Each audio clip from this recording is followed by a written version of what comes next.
Salut les gens, aujourd'hui on se retrouve pour une nouvelle vidéo concernant Border War 11. Alors Border War c'est quoi? Petit résumé. C'est une OP internationale, Milsim, roleplay, qui se déroule en République tchèque et qui rassemble environ 2000 personnes. Suite aux nombreuses demandes des années précédentes, Border War et son organisation voulaient accentuer l'aspect Milsim et roleplay de cette année. Alors comment ça se traduit concrètement? Eh bien déjà, les tickets étaient en quantité limitée cette année, quitte à avoir moins de joueurs sur le terrain. C'est d'ailleurs ce qui s'est passé. Pour favoriser les joueurs vétérans cette année, Border War avait décidé de créer une inscription anticipée un mois avant la première vague d'enregistrement pour 99 €. Quand on sait que le prix des tickets respectifs est de 65, 72, 79 et pour les retardataires 99 €. Déjà il y a un souci, les vétérans ils payent le même prix que les retardataires. Si tu attends la première vague de tickets, tu paieras 35 € moins cher. Est-ce que ça vaut le coup de prendre des tickets vétérans? Passons l'enregistrement anticipé pour les vétérans et découvrons une autre nouveauté de ce Border War qui est le ticket VIP. C'est un ticket en quantité limitée qui vous permettra de passer par des fils VIP pour vos enregistrements et votre passage chronique. Il vous permettra aussi de pouvoir décharger vos affaires directement dans le camp avec votre camion. J'attire votre attention sur le fait que l'année dernière et les années précédentes, ce dernier point était gratuit. Cette année, un groupe de 5 personnes a pris ce ticket VIP et ils n'ont eu le droit ni à la file VIP pour l'enregistrement, ni à la file VIP pour le passage chronique. La seule chose que le ticket est permis de faire, c'est de décharger leurs affaires dans leur camp. Et je trouve que 25 € ça fait quand même assez cher. Cette année, Border War nous offre un nouveau terrain, mais diminue drastiquement le nombre de véhicules présents. Pendant les inscriptions, certains joueurs se sont vus refuser leur véhicule sous le prétexte que la liste était déjà complète. C'est donc clairement une volonté du staff de Border War de restreindre le nombre de véhicules présents sur cette OP.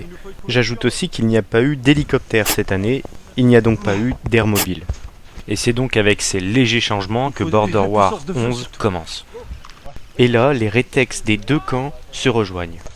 Il y a eu de nombreux combats, assez intenses, et c'est plutôt un point positif pour cette OP. Mais voilà, à vouloir faire trop de combats, certaines unités francophones n'ont effectué que des combats et de la patrouille. Ce qui est un peu dommage puisqu'ils sont passés à côté du scénario global de l'opération. Ils n'ont eu de contact qu'avec les insurgés et aucune autre faction. C'est bon, j'en ai eu un. Vous vous souvenez tout à l'heure, je vous disais que Border War avait comme objectif de faire une opération cette année plus orientée Milsim et roleplay pour augmenter le niveau de difficulté de cette OP. Les deux prochaines infos vont vous faire saigner du nez. Pour commencer, un platoon leader s'est vu donner l'instruction de ne pas attaquer le camp Task Force le soir, peut-être pour les laisser se reposer ou peut-être pour dormir, mais enfin c'est pas très Milsim, c'est pas très roleplay, puis c'est pas pour ça qu'on va en République tchèque au départ. Hein. La seconde info, c'est que les missions de nuit se terminaient à minuit et reprenaient à 6 h du matin. Ça non plus, c'est pas très Milsim et c'est pas très roleplay. Donc je résume la situation, il n'y a pas d'attaque de camp le soir et les missions de nuit se terminent à minuit. Donc vous n'avez strictement rien à faire jusqu'à 6 h du matin. J'insiste sur le fait que Border War voulait augmenter la difficulté de cette OP. En quoi ça augmente la difficulté de l'OP de ne pas attaquer le camp le soir, de ne pas jouer la nuit, de ne pas avoir de mission de nuit? Ça n'a strictement aucun sens.